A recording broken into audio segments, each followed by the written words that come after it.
Hello, everyone, and welcome to Crushing Land. We're happy to have you here with us this week. And this week, we're going to be taking on a topic that is a little bit higher level. It's something that some of you have seen me doing, and you've reached out and you've asked some questions about. And so we're going to talk about that a little bit today. And that is the subject of rezoning land, or getting a zoning change on land, when and if that makes sense to do. How do you do it? What's involved? How complicated is it? How expensive is it? All of those things. That's what we're going to be talking about today with you. So first, what is rezoning? Well, simply, it is just changing the current zoning designation on a piece of land to a different one. Generally speaking, that is done by the local governments, planning commissions, things like that. They often do it without somebody petitioning them, meaning an owner of a property or developer or something like that. They will do this to address changing concerns and needs in a community. They'll do this on their own based on what they're seeing in that area. That does not mean that you cannot do that. You can petition them to have a zoning change. Now, it's very rare to have a zoning change be done only on a single piece of property. Normally, it affects adjacent pieces together.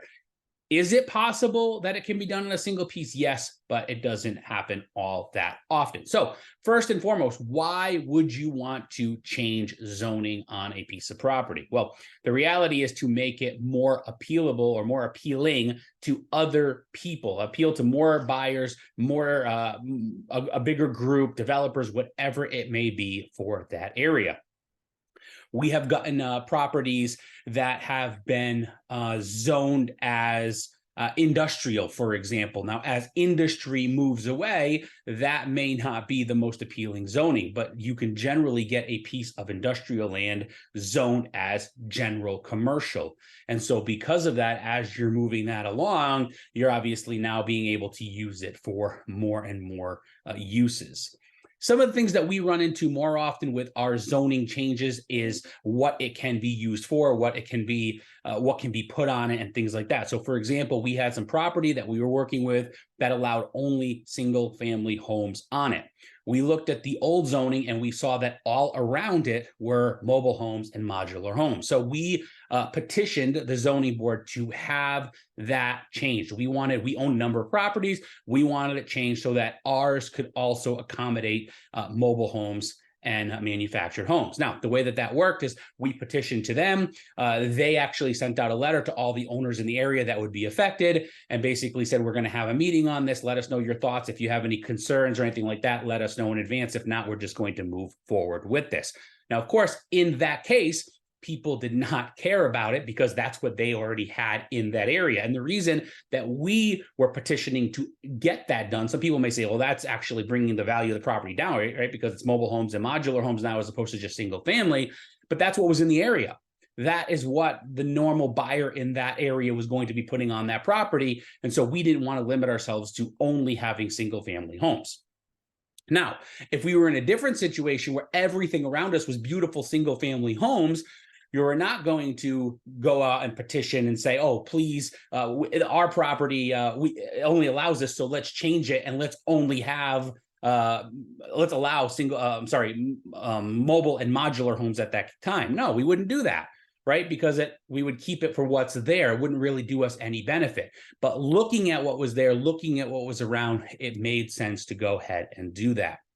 Again, we've done this with commercial land. Commercial is another big one where it's already zoned for some sort of residential, but commercial's kind of taken over maybe in one little section, but it hasn't reached us yet. But we know that basically our land is the exact same thing. So, it's on a road that's whatever has already had commercial development done on part of it.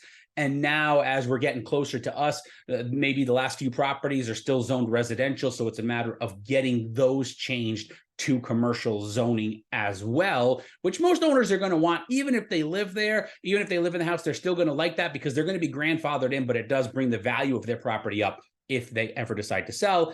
And if they do decide to sell, it's not like it has to be used for that. It can be used for that, but it's not like, oh, sorry, you sold the house and now that house needs to be used for commercial use only. That property's already been grandfathered in. And so because of that, people are able to still live in that house if they so desire, and sell it as a residential use. But obviously, after it changes to commercial, it could not be changed back. Now, that is the case where it's just been changed to commercial zoning. What would normally happen in a case like that would actually be something called mixed use, which would allow for homes and commercial. And that's really a great zoning to have. Mixed use zoning is one of the best zonings to have because it allows you to reach as many different buyers as possible with so many different things. People talk about agricultural land sometimes and getting a zoning change. That's not really one that we mess with too often. Why don't we mess with changing from agricultural? Because agricultural land usually allows you to have a bunch of different uses. And so because of that, yes, you may be taxed differently, and there may be repercussions with those taxes for not using it as it's supposed to be used, but that's up to the ultimate buyer, and they understand that going in. But the nice thing about agricultural land is it usually allows for, obviously, agriculture, it allows for commercial, it allows for putting a home on it, all different things like that because of what is there. And then from there, if they change it into something else and use it for only that specific purpose, they're not going to get the agricultural tax breaks, but that's not a huge deal, again, because they would have been paying on those same tax rates if they had just gone and bought a residential piece of land or a commercial piece of land or something like that. So it can allow for changing land needs and things like that based on the area. The community evolves, it grows, and things like that. You want to have the best zoning possible. Obviously, it can increase your value of land. That's the one that we as investors use the most. We want to obviously either increase the value of our land or make it more appealing to as many buyers as possible to be able to move it as quickly as possible. You can do it to promote economic development, things like that. We don't do that as much. That's going to be more of a developer issue where that could come in obviously into places. If you have a very large tract of land and it's zoned one way and you want to break it up and subdivide it and create different things with it, then from there, that property now would be zoned differently because say you had 20 acres and now you have them all at half-acre lots. It's not going to probably be zoned the same way. That's where you could also be going in and going for a zoning change because maybe with that 20-acre lot, it says, yes, it can be subdivided, but this area only permits, properties that are 5 acres and up, and that only gives you 4. Well, you could easily be sitting there and showing a development plan and putting things in and putting roads in and get a zoning change to allow much smaller properties and then obviously get the best development out of the land and obviously also bring up the value of it because of that. So zoning changes is something that we do. It's not something that we deal with dramatically as as land investors. It is a tool that can be used, and it's really a different niche of land investing. There's people out there that literally buy land for the sake of rezoning it. The beauty of it is you can literally, in most cases, pay right at market value for the property as it currently sits because you're going to be adding substantial value to that property by doing that. So it is a niche that you can do, but it's not something that you're going to be looking at in every property. Most properties are not going to fit it. And a lot of the properties that we deal with where we're talking about rezoning is just a simple rezoning of allowing something that wasn't previously there, like the example that I gave you of changing it from single family only to allowing like modulars and mobile homes and things like that. It's not an expensive process in most cases because it's just a petition to get changing. It's usually in the $100, $200, $300 range. Sometimes it doesn't cost anything if the zoning board agrees and they want to put it forward. But if you're the one putting it forward, there's usually some sort of fee, some sort of application, but it's usually pretty minor. And then there's meetings. There's going to be, the board's going to meet. They're going to send out letters. They're going to be doing different things, all of that. And then from there, there may or may not be a zoning change, but most of that's going to be handled by them.